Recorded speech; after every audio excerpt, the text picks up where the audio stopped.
বাচ্চারা নাকি পোলাপানে নাকি খেলতে খেলতে 17,000 ইট বাড়িতে নিয়ে আসছে রাতের অন্ধকারে।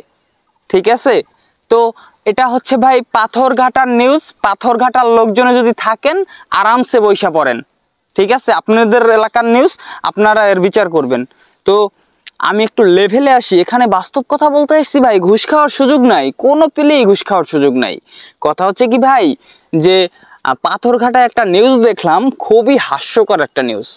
ঠিক আছে, কথা হচ্ছে ভাই ওখানে একটা রাস্তা পাশ হয়েছে। ঠিক আছে, প্রায় 85 লক্ষ টাকার ইটের রাস্তা, হেরিঙ্গন।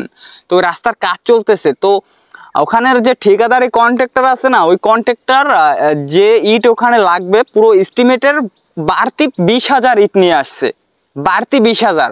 তো রাস্তা কাজ কমপ্লিট হওয়ার আগেই ইট শেষ, ইট নাই আর। কিন্তু সে এস্টিমেটের উপরেও 20,000 ইট নিয়ে আসছে, কিন্তু ইট শেষ, ইট গেল কই? পরে ঠিকাদারির ওই যে কন্ট্রাক্টর আছে, সে আইডিয়া করলো যে এখানে ঘাবলা আছে। এখানে ঘাবলা অবশ্যই আছে, নাইলে ইট গেছে কই? তো সে এলাকার চেয়ারম্যানের অনুমতি নিয়ে, এলাকার চেয়ারম্যান, ইউপি সদস্য, তাদের অনুমতি নিয়ে ওই রাস্তার আশেপাশে যত জনবসতি আছে, বসত বাড়িগুলো সবগুলো চেক দেওয়ার অনুমতি নেয় এবং লোকজন নিয়ে ওই বাড়িগুলো চেক দেয়। ভাইরে ভাই, চেক দিতে যাইয়া হয়েছে মজার কাহিনী। ঠিক আছে, ওখানে চেক দিতে যাইয়ে দেখে বাড়ির পুকুরে ইট পাওয়া গেছে, পাতার নিচে ইট পাওয়া গেছে, গরু ঘরের পাশে ইট পাওয়া গেছে, ঘরের আনাচে কানাচে দাউরের নিচে সব জায়গায় ইট। মানে 17,000 ইট সে বাড়ির আশপাশেই সিটাই বিটাই রেখে দিছে। ঠিক আছে, বোঝেন কি একটা অবস্থা। একটা বাড়িতে না, কয়েকটা বাড়িতে পাওয়া গেছে। পরে হাস্যকর বিষয় হচ্ছে, ঘরের মালিকের কাছে যখন জিগায় প্রত্যেকটা ঘরের, তারা বলে আমি এ বিষয়ে কিছু জানি না। আবার কেউ বলে যে এটা বাচ্চারা করছে, বাচ্চারা নাকি খেলতে খেলতে 17,000 ইট বাড়িতে নিয়ে আইছে। এটা হচ্ছে তাদের যুক্তি। ঠিক আছে, কেউ বলতেছে যে মানে ধরা খাই, আর কি বলবে, বলতেছে যে ওদের ভুল হয়ে গেছে, ওদের মাফ কইরা দেন। ভাই এটা তো গার্জিয়ানের বুদ্ধি, বাচ্চারা এ বুদ্ধি রাখে না ভাই। এতটা ডিজিটাল যুগ হয় না যে আমরা যখন ছিলাম, আমরা ঘর থেকে মাল জিনিস নামাইয়ে বাইরের মানুষের দিয়ে দিতাম, আর এখন বাচ্চারা ডিজিটাল যুগে নাকি বাহির থেকে মাল জিনিস ঘরে এনে উঠাইতেছে। এইরকম একটা অবস্থা। ঘুষ খাওয়ার সুযোগ নাই ভাই, ঘুষ খাইতে আসি নাই, বাস্তব কথা বলতে আসছি, বাস্তব কথা বলতে হবে ভাই। ঠিক আছে, গায়েব হলে হয়ে যাব, কোনো সমস্যা নাই।